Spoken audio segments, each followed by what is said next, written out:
शिव कथा कह रही है। धनेश्वर अपशब्द कहता, ताने देता, शरीर बेकार हो गया, किसी काम का नहीं। किसी पर एक उंगली जब हम उठाते हैं तो ये 3 उंगली हमारी ओर जाती है। ये बात हम पहले भी कहे।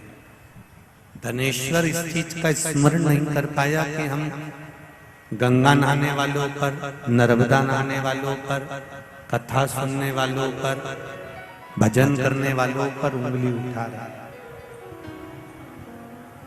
शरीर में रोग हो गया, बीमार पड़ गया। पिता बड़े दुखी थे।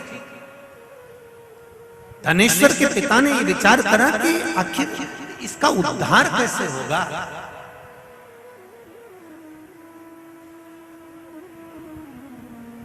माता और पिता, हमारे यहाँ देवी जी की आरती में भी हम लोग गाते हैं, पूत कपूत सुने परना माता सुनी। हमारे यहाँ की आरतियों में भी ये वर्णन किया गया है कि माता पिता बेटा चाहे कितना भी बेकार हो तो भी माता पिता उसको कलेजे से लगाकर रखते हैं। मेरे बेटे का उद्धार कैसे होगा, स्मरण कैसे उसका मुक्ति होगी, समझ नहीं पाया। समय आया, रोज धनेश्वर अपशब्द कहता था, रोज उंगली उठाता था, रोज गालियां देता था, रोज ताने देता था। आज उसको नहीं मालूम था कि बैकुंठ चतुर्दशी का दिन है। काय का दिन है? जम के बोलो जरा। बैकुंठ चतुर्दशी का दिन है। ये धनेश्वर को नहीं मालूम था। उसका रोज का नियम था, जो नदी नहाने जाए, नर्मदा नहाने जाए, गंगा नहाने जाए, कथा सुनने जाए, या मंदिर जाए, या देवालय जाए, या कोई सत्संग करे, या भजन करे, और या शब्द कहता फिरे। तो धनेश्वर आज फिर एक भक्त स्नान कर आ रहा था, जल का पात्र हाथ में था, सुबह का समय था, शिव जी को जल चढ़ा रहा था। शिवालय में जल चढ़ाते चढ़ाते धनेश्वर ने आज कुछ कहा नहीं है,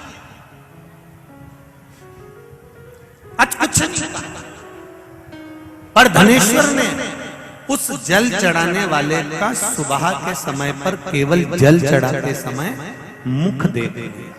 और मुख देखा, धनेश्वर चला। स्कंद पुराण कहती है धनेश्वर जब चला आगे खड्डे में जाकर गिर गया, गिरा, प्राण छूट गए। इतना बड़ा पापी था कि शरीर का कष्ट भी भोग रहा था। उसके बाद भी ये मरने के बाद नरक नहीं गया, अगर गया तो बैकुंठ गया। कारण केवल इतना सा था कि जिस दिन इसने जल चढ़ाने वाले का दर्शन करा था वो बैकुंठ चतुर्दशी का दिन था, और बैकुंठ चतुर्दशी के दिन का दर्शन करा। इसलिए सुन लो, जितने लोग आस्था पर कथा सुन रहे हैं, जितने फेसबुक पर सुन रहे हैं, और जितने लोग भीकन गांव की पावन धरा पर सुन रहे हैं, आपने 7 दिन की कथा सुनी कि नहीं सुनी, पर कल 6 तारीख हरिहर मिलन का दिन, बैकुंठ चतुर्दशी का दिन। अगर कथा तक पहुंच जाओ तो अच्छी बात, टीवी के सामने भी बैठ गए तो अच्छी बात, मोबाइल के सम्मुख में भी सुन ली तो बहुत अच्छी बात। पर जो भीकन गांव तक भी नहीं पहुंचा तो कम से कम कोई गांव का व्यक्ति अगर कथा सुनकर निकल कर जाए तो उसका केवल दीदार कर लेना, दर्शन कर लेना, उतने में बैकुंठ का मार्ग बहुत। धनेश्वर ने पूछा, मैंने कौन सा पुण्य करा था जो मुझे बैकुंठ का द्वार खुला मिला? चित्रगुप्त महाराज ने कहा, धनेश्वर ब्राह्मण, तुमने पाप तो इतना करा था कि तुमको नरक भोगना था। केवल बैकुंठ चतुर्दशी के दिन स्नान कर आ रहे व्यक्ति का, शिवजी पे जल चढ़ाते हुए आ रहे व्यक्ति का मुख का दर्शन कर लिया था। इसलिए बैकुंठ चतुर्दशी हरिहर मिलन का दिन है। बैकुंठ चतुर्दशी के दिन भगवान विष्णु और भगवान शंकर, इन दोनों का गुणगान होना चाहिए, दोनों का भजन होना चाहिए। दोनों का मंत्र जाप होना चाहिए, दोनों का स्मरण।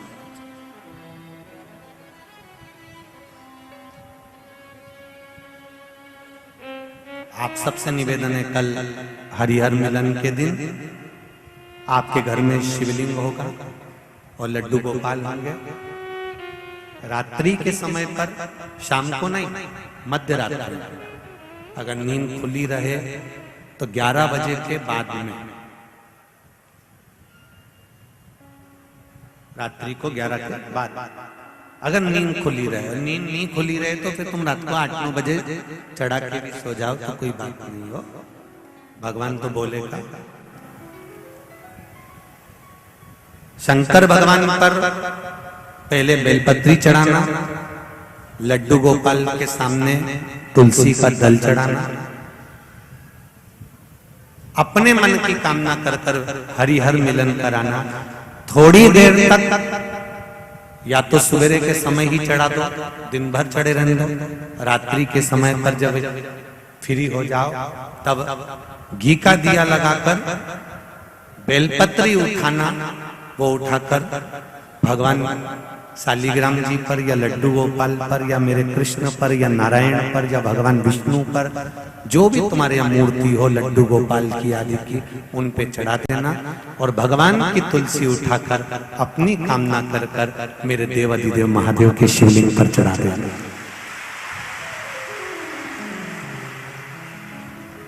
रात्रि को ही हो सके तो ब्रह्म मुहूर्त तक, अगर नींद खुली रहे तो उठा लेना, नींद खुले तो रात को ही, रात्रि के समय ही उस बेलपत्री और तुलसी को संभाल के रख लेना।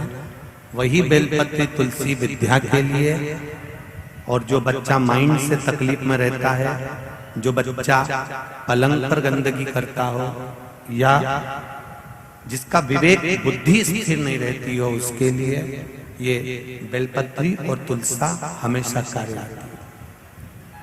कल वही वैकुंठ चतुर्दशी,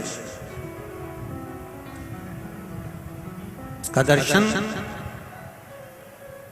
आप भाव से आनंद से अपने अपने घरों में करें, भक्ति के साथ, आनंद के साथ। शिव कथा करें। धनेश्वर पूछ रहा है कि मेरे प्राण छूटे, मैंने तो पाप करा था, फिर ये वैकुंठ का तो कहा। केवल भगवान विष्णु ने काशी में जाकर भगवान शंकर की आराधना मणिकर्णिका के घाट पर करी थी। शंकर भगवान ने अपना सुंदर भाव सुदर्शन चक्र भगवान विष्णु को दे दिया था और भगवान विष्णु ने अपना नेत्र भगवान शंकर को दे दिया था। तब भगवान विष्णु ने कहा था देवऋषि नारद से, नारद पूरे वर्ष में केवल एक दिन ऐसा रहेगा वैकुंठ चतुर्दशी का, जिस दिन मेरा दरवाजा 24 घंटे खुला रहेगा, जो पापी से पापी जीव है वो भी प्रवेश करेगा। ये वैकुंठ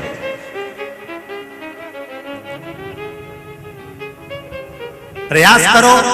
कल शिव जी के मंदिर में जाकर एक लोटा जल अवश्य चढ़ा, भगवान नारायण का स्मरण करें, राम नाम, कृष्ण नाम, शिव नाम, भगवान की भक्ति का भजन कीर्तन करें। धनेश्वर के प्राण छूटे परम पद पाया।